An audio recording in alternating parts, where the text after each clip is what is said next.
End gold buyers, మీ కష్టాల్లో నమ్మకమైన మీ ఆత్మీయ నేస్తం.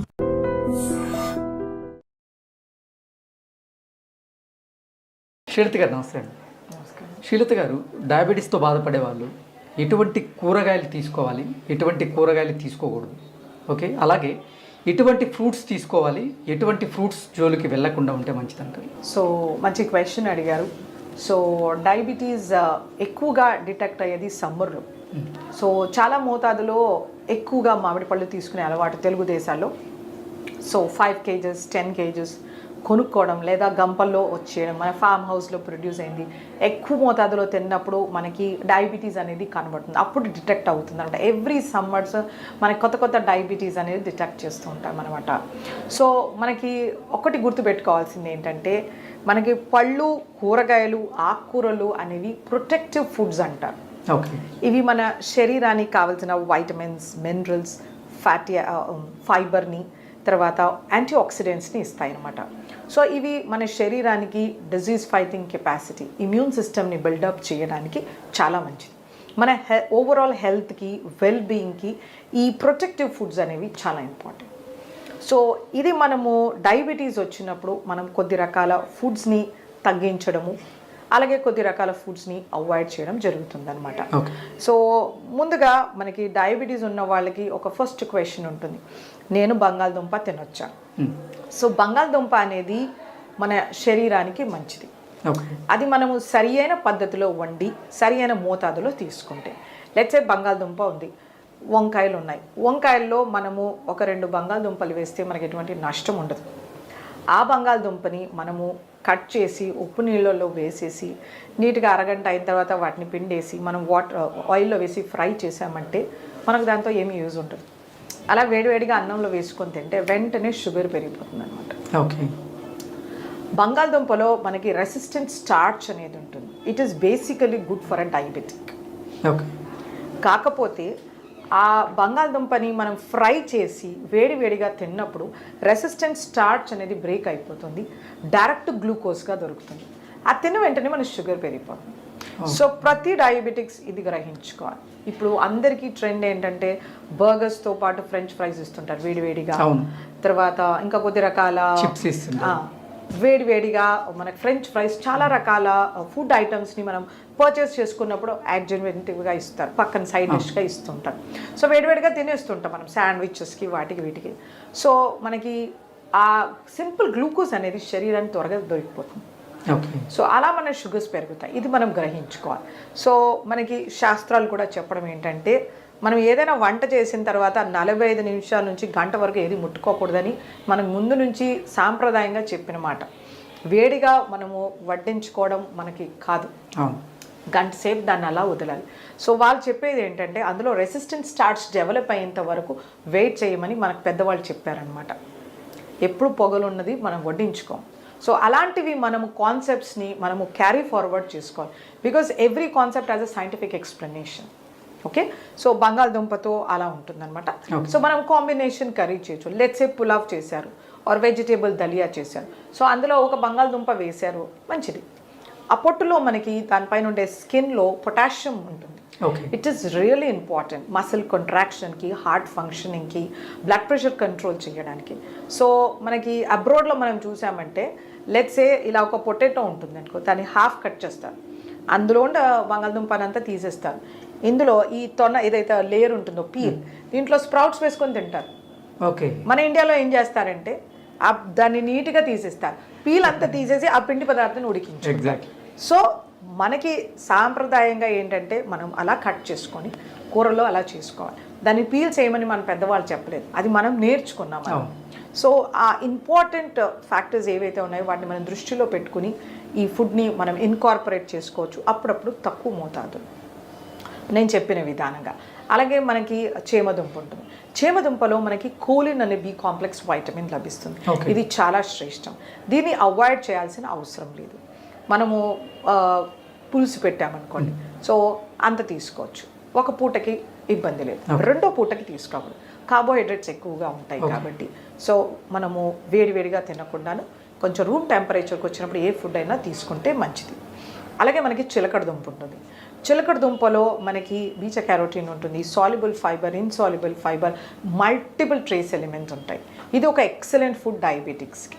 సో ఇంత చొప్పున చిలకడ దుంప తీసుకుంటే యాంటీ డయాబెటిక్గా కూడా పనిచేస్తుంది. ఓకే. కానీ దాన్ని బాగా కట్ చేసేసి మ్యాష్ చేసి పంచదార వేసి దాన్ని పాయసం చేయడం ఇలా చేయకూడదు. సో ఆ చిలకడ దుంప కానీ దాన్ని మోరంగడ్డ కానీ ఏదైతే అంటారో దీన్ని పీల్తో సహా తీసుకుంటే మనకు మంచి యాంటీ ఆక్సిడెంట్స్ లభిస్తాయి. అది మోస్ట్ ఇంపార్టెంట్. అలాగే మనకి ఎలిఫెంట్ యామ్ అంటారు, కందగడ్డ. కందలో మనకి కొన్ని ఇరిటెంట్స్ ఉంటాయి, అలాగే షుగర్స్ వెంటనే పెరుగుతాయి. సో ఎప్పుడో ఒకసారి తింటే పర్వాలేదు. మళ్ళీ దాన్ని కంద చిప్స్ చేయడం కానీ లేకపోతే దాన్ని మసాలా కింద వేసుకోవడం కానీ కాకుండా కంద బచ్చలి చేయడం కానీ తక్కువ మోతాదులో వేసుకుని ఒక గరిటె తీసుకుంటే పర్వాలేదు. సో ఇవన్నీ కంట్రోల్డ్ డయాబెటీస్ ఉన్నవాళ్ళు చేస్తే బాగుంటుంది. అన్కంట్రోల్డ్ డయాబెటీస్ ఉన్నవాళ్ళు వీటిని అవాయిడ్ చేస్తే బెటర్. ఓకే. ఓకే. అలాగే మనకి చాలామందిలో అపోహ, క్యారెట్ స్వీట్గా ఉంటుంది నేను తినకూడదు, బీట్రూట్ స్వీట్గా ఉంటుంది నా షుగర్స్ పెరిగిపోతాయని. సో క్యారెట్ అనేది ఒక ఎక్సలెంట్ సాల్యుబుల్ ఫైబర్ సోర్స్. ఇందులో మనకి హెల్దీ షుగర్స్ ఉంటాయి. సో ఈ క్యారెట్ని మనము నమిలి తినేసరికి అందులో ఉండే షుగర్స్ డైజెస్ట్ అయిపోతాయి. అండ్ బీటా క్యారోటీన్ ఉంటుంది, కెరోటినాయిడ్స్ ఉంటాయి.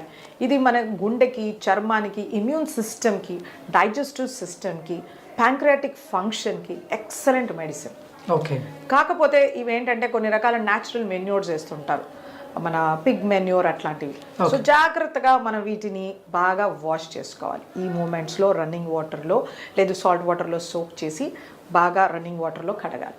అలా చేసినప్పుడు పైన ఉన్న ఇన్ఫెక్షన్స్ ఏవైనా పోతాయి. లేకపోతే మనకు లివర్ ఫ్లూకి ఇలాంటి ప్రాబ్లమ్స్ వచ్చే ఛాన్సెస్ ఉంటుంది. ఇది ఒక్క విషయంలో మనం జాగ్రత్త పడాలన్నమాట. ఆ క్యారెట్ని మనము జ్యూస్ చేయడం, స్మూదీ చేయడం ఇలాంటివి చేయకూడదు. Most important thing. చాలా health care specialist, I don't say dieticians, వాళ్ళు స్మూదీస్ తీసుకోవాలని చెప్తుంటారు. That's a very bad thing.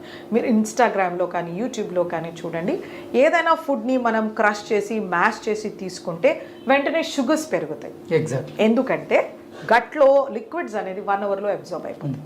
So that's a very bad way of eating. పళ్ళు దేవుడు ఇచ్చాడు, మనం బాగా చూచేసి తీసుకుంటే అందులో ఉన్న క్యాలరీస్ ఖర్చు అయిపోతాయి. They become a 0 calorie food or a negative calorie food with loads of nutrients. అది మనం దృష్టిలో పెట్టుకోవాలి. అలాగే బీట్రూట్లో కూడా మనకి మంచి వైటమిన్స్, మినరల్స్, యాంటీ ఆక్సిడెంట్స్ ఉంటాయి. వీటిలో యాంథోసియానిన్స్ అనే పిగ్మెంట్స్ ఉంటాయి. ఇవి కూడా మన ప్యాంక్రియాస్కి చాలా మేలు చేస్తాయి. ఇవి మన డిజీజ్ నుంచి ప్రొటెక్ట్ చేస్తాయి అన్నమాట. మన బ్లడ్ వెజల్స్ని డైలేట్ చేస్తాయి. మనకి కొద్ది డిజీజెస్లో ఇలా కన్స్ట్రిక్ట్ అయిపోతాయి. అది hypertension, heart failure, vascular ప్రాబ్లమ్స్లో ఇక్కడి నుంచి బ్లడ్ వెళ్ళాల్సింది ఇలా కన్స్ట్రిక్ట్ అవుతుంది. సో బ్లడ్ ప్రెషర్స్ పెరగవచ్చు, మనకి రకరకాల ఇబ్బంది అవుతుంది. సో బీట్రూట్కి ఒక కెపాసిటీ ఏంటంటే వాసోడైలేషన్, ఆ బ్లడ్ని ఈజీగా పంపించే కెపాసిటీ. ఓకే. సో దీన్ని రాగా తీసుకోవాలి. సన్నగా కట్ చేసి సాలడ్లో కలుపుకోవచ్చు, లేదా స్లైస్ చేసి అలాగే తీసుకోవచ్చు, లేదా నిమ్మ పులుపు వేసి తీసుకోవచ్చు. సో డయాబెటీస్లో ఏంటంటే వీళ్ళకి retinopathy, nephropathy, peripheral vascular disease ఇలా వస్తుంది. కంటికి రక్త ప్రసరణ తగ్గిపోతుంది. సో ఇలాంటి వాళ్ళకి ఇది ఒక ఎక్సలెంట్ మెడిసిన్ అనమాట. సో కాకపోతే ఆ బీట్రూట్ని సన్నగా తరిగేసి నెయ్యిలో వేయించి పాలేసి షుగర్ వేసి కీర్ హల్వా చేస్తా, ఇలా చేయకూడదు. ఓకే. కావాలంటే బీట్రూట్ని పెద్ద ముక్కలుగా కట్ చేసి బాయిల్ చేసి సీజన్ చేసి దాన్ని తీసుకోవచ్చు, లేదా ఫ్రెష్ వెజిటేబుల్ సాలడ్గా తీసుకోవచ్చు. సో కనీసం అంత బీట్రూట్ కానీ అంత క్యారెట్ తీసుకుంటే డయాబెటిక్స్కి ఎటువంటి నష్టం ఉండదు కనుక హెల్త్ బెనిఫిట్స్ కూడా చాలా ఉంటాయి అన్నమాట. సో ఇలా దుంపలతో మనకి కొంచెం తీసుకోవాలి వద్దు అని ఉంటుంది. అలాగే రాడిష్ అనేది ఒక ఎక్సలెంట్ రూట్ వెజిటేబుల్. ఇదంతా వాటర్ ఉంటుంది, antioxidants, vitamins, minerals. So diabetics హ్యాపీగా తీసుకోవచ్చు. అలాగే మనకి నూల్ కాల్ అని ఉంటుంది, దాన్ని షల్జం అంటారు, ఘాట్ గోబీ, ఇలాంటివి టర్నిప్స్ కానీ ఇవన్నీ వాటర్ రూట్ వెజిటేబుల్. సో వీటికన్నిటికీ మంచి anti oxidant properties. So diabetics ఇవన్నీ సేఫ్గా తీసుకోవచ్చు అనమాట. సో ఇలా మనము కూరగాయలు ప్రతి ఒక్క దానికి ఒక సిగ్నిఫికెన్స్ ఉంటుంది. ప్రతిరోజు అరకిలో కూరగాయ తీసుకోవాల్సిందే. ఓకే. సో సాలడ్స్ కాకుండా వండిన కూర అరకిలో ఉండాలి, సాలడ్స్ ఒక అరకిలో ఉండాలి. ఇలా చూసుకుంటే మన డయాబెటిక్స్ చాలా కంట్రోల్లో ఉంటుంది. మన కాన్స్టిపేషన్ ప్రాబ్లం ఉండదు, కొలెస్ట్రాల్ ట్రైగ్లిజరైడ్స్ ప్రాబ్లం ఉండదు, విజన్ ప్రాబ్లమ్స్ ఉండవు, ఇమ్యూనిటీ కానీ ఇన్ఫెక్షన్స్ కూడా ఉండవు అనమాట. ఓకే. సో ఆకుకూరలు అనేది చాలా ఇంపార్టెంట్. ఎగ్జాక్ట్. వీటిలో వైటమిన్స్, మినరల్స్ ఉంటాయి, యాంటీ ఆక్సిడెంట్స్ ఉంటాయి, zinc, selenium, copper, which is really important. Okay. ఈ డయాబెటీస్ పేషెంట్స్ ఆకుకూరలు అన్నీ తీసుకోవచ్చు? అన్ని ఆకుకూరలు తీసుకోవచ్చు. డయాబెటీస్లో ఆకుకూరకి కాంట్రా ఇండికేషన్ ఉండదు. వాళ్ళకి నేను ఇంతకుముందు చెప్పినట్టు రెటినోపతి రావచ్చు, అలాగే స్కిన్ ఇన్ఫెక్షన్స్ వస్తుంటాయి అన్నమాట. సో ఇవన్నీ మనం కాంబ్యాక్ చేయాలంటే ప్రతిరోజు ఆకుకూర ఉండాలి. మనకి ట్రెడిషనల్ మీల్ చూసుకుంటే కనుక మనకి పుదీనా పచ్చడి కానీ, కొత్తిమీర, గోంగూర ఇవి ఖచ్చితంగా మన ప్లేట్లో ఉంటాయి. సో దానికి కారణం ఉంది, మనం అవన్నీ మిస్ చేసేసాం. మనం కెచప్, సాసెస్, చీజ్తో రీప్లేస్ చేసాం. సో మనం we step back to our traditional food. మన పెద్దవాళ్ళు తిన్నట్టుగా మనం తీసుకుంటే మనకు డయాబెటీస్ ఉండదు. సో ఇవి చాలా మంచి ప్రాపర్టీస్ ఉంటాయి. వీటిలో ఐరన్ కంటెంట్ ఎక్కువ, ఫైబర్ చాలా బాగుంటుంది, anti oxidant, zinc, selenium, manganese, magnesium ఎక్సలెంట్గా ఉంటాయి. మనకు కూరగాయల్లో దొరకనివి 30-50 ఫోల్డ్స్, అంటే 50 ఇంతలో ఎక్కువగా దొరుకుతుంది ఈ ఆకుకూరల్లో న్యూట్రిషన్. సో వీటిని ప్రతిరోజు మన ఆహారంలో చేర్చుకోవాలి. డయాబెటీస్తో సఫర్ అయ్యేవాళ్ళు కొంచెం పుదీనాని పేస్ట్ చేసి మజ్జిగలో కలిపి అలా తీసుకోవచ్చు, లేదా కొత్తిమీర పేస్ట్ చేసి తీసుకోవచ్చు, సాలడ్స్లో ట్రిమ్ చేసి వేసుకోవచ్చు, చపాతీ పిండిలో మ్యాష్ చేసి వేసుకోవచ్చు, ఇలా రకరకాలుగా చేసుకోవచ్చు. బట్ తీసుకోవాలి, మోస్ట్ ఇంపార్టెంట్. ఆకుకూరలు అనేది చాలా ఇంపార్టెంట్. ఫ్రూట్స్ మనకి ఇలాగే vitamins, minerals, fibre, soluble, insoluble fibre, moisture అన్నీ ఇస్తాయి. కాకపోతే కొన్ని రకాల ఫ్రూట్స్లో షుగర్ కంటెంట్ ఎక్కువగా ఉంటుంది, ఫ్రక్టోస్. వీటిని జాగ్రత్తగా తీసుకోవాలి. డయాబెటీస్ వచ్చింది ఫ్రూట్స్ మానేయాలని ఏమీ లేదు. డయాబెటీస్ వచ్చింది అన్కంట్రోల్లో ఉంటుంది, ఫ్రూట్స్ మానేయాల్సి ఉంటుంది. ఓకే. సో మన డయాబెటీస్ గుడ్ కంట్రోల్ 180-140 ఉంటుంది. సో రోజుకు ఇంత ఫ్రూట్ తీసుకోవచ్చు, ఒక టెన్నిస్ బాల్ అంత ఫ్రూట్ ఖచ్చితంగా తీసుకోవచ్చు. తీపిగా ఉండేవి మామిడి, పనస, సపోటా, సీతాఫలం, అరటిపండు ఇలాంటివి తక్కువ మోతాదులో తీసుకోవాల్సి ఉంటుంది. అవి సీజన్లో వచ్చినప్పుడు, ఇప్పుడు సీతాఫల సీజన్ వస్తుంది, అంత సీతాఫలము మంత్లీ ఒక 2 to 3 టైమ్స్ తీసుకోవచ్చు. ఇంట్లో తెచ్చేసారని పెద్ద సీతాఫలం తిన్నారంటే షుగర్స్ పెరిగిపోతాయి. సీతాఫలంలో ఐరన్, కాపర్, మ్యాంగనీస్, మెగ్నీషియం లభిస్తుంది. Excellent fruit. కానీ డయాబెటిక్స్ లిమిటెడ్గా తీసుకోవాలి. ఒకవేళ ఎక్కువ తీసుకోవాలంటే కొంచెం పండు ఎక్కువ తీసుకోవాలి, ఎక్కువ క్యాలరీస్ ఖర్చు చేయాల్సి ఉంటుంది, దాన్ని సబ్సైడ్ చేసేంత ఫైబర్ తీసుకోవాల్సి ఉంటుంది. ఓకే. అలాంటివి చేయాల్సి ఉంటుంది అనమాట. సో అంత వాళ్ళు చేయలేరు కాబట్టి జాగ్రత్తగా అంత పండు సర్దుకోవాలి. అలాగే మామిడి పండు కానీ, సపోటా కానీ, సో సాధ్యమైనంత వరకు వాటి పీల్తో తీసుకోవాలి. Sapota with peel, mango with peel. పండు ఎక్కువగా స్వీట్ అయి ఓవర్ మెచ్యూర్ అవ్వకూడదు, పండు దూరగా ఉండాలి. ఇలా ముట్టుకుంటే సొట్టపడిందంటే షుగర్స్ వెంటనే పెరుగుతాయి. సో మగ్గడం అంటారు కదా, సరిగ్గా మగ్గి ఉండాలి పండు, దూరగా పండు ఉండాలి. జామకాయ ఉంటుంది, గ్రీన్ కలర్లో ఉండాలి. చాలామందికి అది గట్టిగా తినడం ఇష్టం ఉండదు, ఎల్లో కలర్లో ఉండే జామకాయ తింటారు, అందులో వైటమిన్ సి లేదు, ఎగ్జాస్ట్ అయిపోతుంది. ఫ్రూట్ ఓవర్ మెచ్యూర్ అయ్యి ఎక్కువ షుగర్స్ ప్రొడ్యూస్ అవుతాయి. సో ఇలాంటివి జాగ్రత్త తీసుకోవాలి. ఫ్రూట్స్ అనేవి ఫ్రెష్గా ఉండాలి, సీజనల్గా ఉండాలి, లోకల్గా దొరకాలి. ఇవి జాగ్రత్తగా గుర్తుపెట్టుకొని తీసుకోవాల్సి ఉంటుంది అనమాట. సో తీపి పళ్ళు తక్కువ మోతాదులో అప్పుడప్పుడు సీజన్లో వచ్చినప్పుడు. రెగ్యులర్గా ఫ్రూట్ టెన్నిస్ బాల్ సైజ్ అంతా డయాబెటిక్స్ తీసుకోవచ్చు. మోస్ట్ ఇంపార్టెంట్, గింజలు పడేయకూడదు, దాని పీల్ తీసేయకూడదు, వాటిని ప్యూరీ, స్మూదీ, జామ్స్, జెల్లీస్ తీసుకోకూడదు. ఓకే. ఫ్రూట్ అలాగే తినాల్సి ఉంటుంది. ఇలాంటివి పాటిస్తుంటే కనుక ఫ్రూట్స్ అనేవి మనకి ఒక మంచి ప్రొటెక్టివ్ ఫుడ్ లాగా అవుతుంది. శ్రీలత గారు, అసలు సహజ సిద్ధంగా ఇన్సులిన్ను ఉత్పత్తి చేసేది ఈ ప్యాంక్రియాస్ గ్రంథి. ఈ గ్రంథి గనక పనితీరు బాగాలేదు అంటే ఇన్సులిన్ అనేది ఉత్పత్తి అవ్వదు. అసలు ఈ ప్యాంక్రియాస్ గ్రంథిని యాక్టివేట్ చేసి ఇన్సులిన్ని సహజ సిద్ధంగా ఉత్పత్తి చేయడానికి ఎటువంటి ఆహార నియమాలు పాటించాల్సిన అవసరం ఉంది, అలాగే ఎటువంటి వ్యాయామాలు చేస్తే మంచిది అంటారు? సో ఇది ఒక మంచి క్వశ్చన్ అడిగారు మీరు. సో డయాబెటీస్ వచ్చింది, ఇంకా నేనేం చెయ్యలేను అనేసి చాలామంది డిప్రెస్ అవుతూ ఉంటారు. ఆ డిప్రెషన్లో వాళ్ళు బింజ్ ఈటింగ్ చేస్తూ ఉంటారు, ఇన్సులిన్ తీసుకోవడం, నచ్చింది తినడం ఇలా చేస్తూ ఉంటారు. ఆ ఇన్సులిన్ ఎక్కువ మోతాదులో రిక్వైర్మెంట్ అయినప్పుడు ఇంకా ఒబిసిటీ అవుతుంది. ఆ ఒబిసిటీ, ఆ ఫ్యాట్ ఎక్కువైనప్పుడు ఇంకా ఇన్సులిన్ స్టేటస్ అనేది చాలా తగ్గిపోతుంది అనమాట. సో ఇదంతా ఒక విషయస్ సైకిల్ లాగా ఉంటుంది. సో డయాబెటీస్ వచ్చినప్పుడు ప్యానిక్ అవ్వాల్సిన అవసరం ఏమీ లేదు. సో మనకు అందరికీ తెలిసింది ప్యాంక్రియాస్ గ్లాండ్ ఉంటుంది, ఇన్సులిన్ సెక్రెట్ చేస్తుంది, అది మన కార్బోహైడ్రేట్ మెటబాలిజంకి గ్లూకోజ్ అప్టేక్కి చాలా ఇంపార్టెంట్. ఇంకా రకరకాల ఫంక్షన్స్ కూడా ఉంటాయి అన్నమాట. సో మనకి న్యాచురల్గా చాలా రకాల ప్రూవెన్ స్టడీస్ ఉన్నాయి అన్నమాట. సో మనకి టైప్ 1లో చేసేది ఎక్కువగా ఏమీ ఉండదు, it is only insulin therapy whole and soul. But type 2 కానీ జెస్టేషనల్ డయాబెటీస్లో మన డైటరీ మేనేజ్మెంట్ అనేది చాలా ఇంపార్టెంట్. సో మనకి ఇన్సులిన్ సెక్రేషన్ మనకి అడిక్వేట్గా ప్యాంక్రియాస్ నుంచి రావాలంటే మన హెల్తీ బాడీ వెయిట్ ఉండాలి, ఓకే, ఫ్యాట్ అనేది తగ్గించుకోవాలన్నమాట. సో మనము ఫ్యాట్ తగ్గించాలంటే కార్బోహైడ్రేట్ రిస్ట్రిక్షన్ చేసుకోవాలన్నమాట.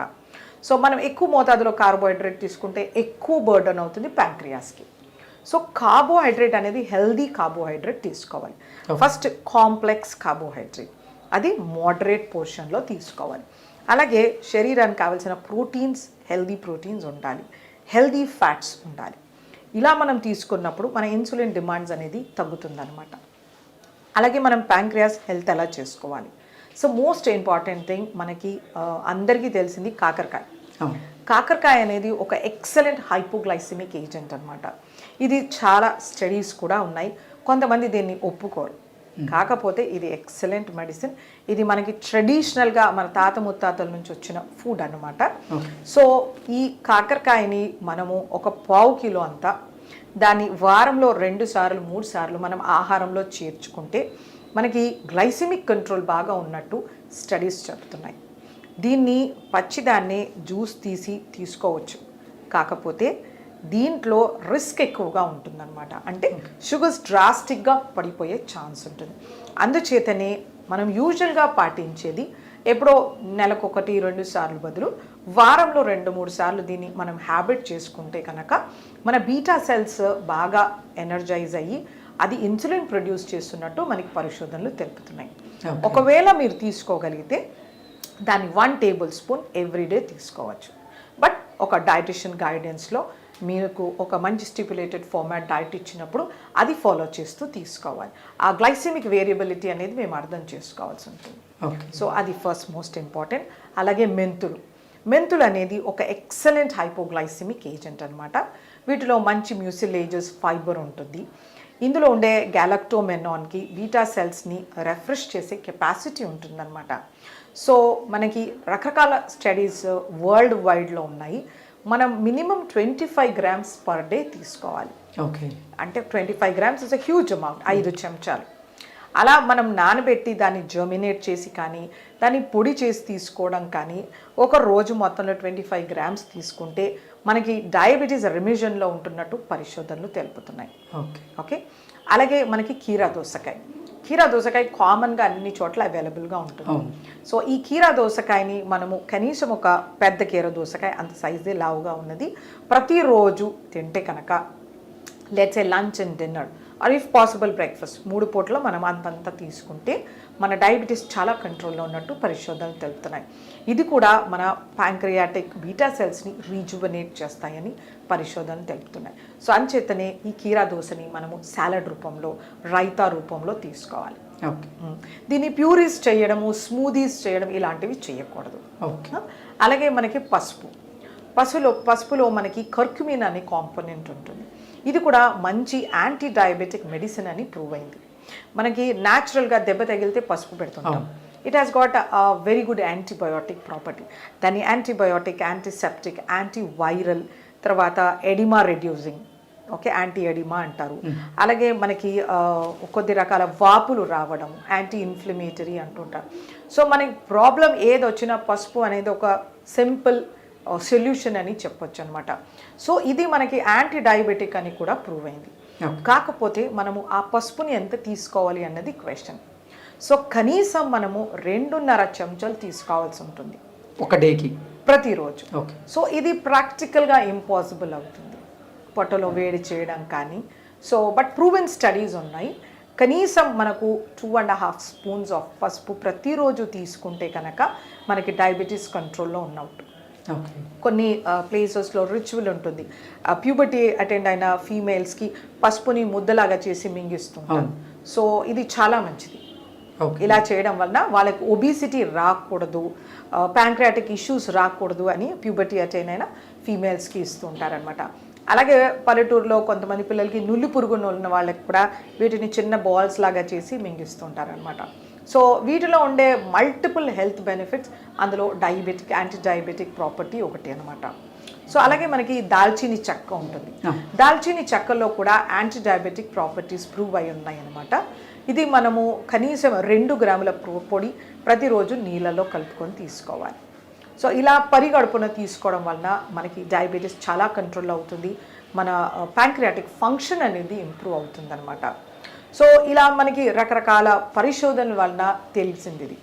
సో ఇవి పాటిస్తూ మనం ఒక మంచి డయాబెటిక్ డైట్ ఫాలో చేస్తూ మనం హెల్దీ వెయిట్ మెయింటైన్ చేస్తే కనుక diabetes is not at all an issue. Okay Srilatha గారు, అలాగే ఇంకోటి ఏంటంటే కొంతమందికి ఈ కాకరకాయ జ్యూస్ తాగుతున్న వాళ్ళకి కొంతమందికి సందేహాలు ఉన్నాయి. ఈ కాకరకాయ జ్యూస్ వారానికి ఒకసారి లేదా 2 డేస్కి ఒకసారి తీసుకోవడం వల్ల అది షుగర్కి బాగానే పనిచేస్తుంది, అది ఓకే, కానీ ఇతర అవయవాల మీద అది దుష్ప్రభావాలను కానీ దుష్ఫలితాలను ఇచ్చే అవకాశం ఏమైనా ఉందంటారు? సో మనకి ఒక ఆయుర్వేదిక్ ఎక్స్పర్ట్ చెప్తారు మనము ఏది ఎంత మోతాదులో తీసుకోవాలి. బికాస్ కాకరకాయ అనేది ఒక మెడిసినల్ ప్రాపర్టీ, ఆయుర్వేదంలో చాలా పెద్ద మెడిసిన్ అది.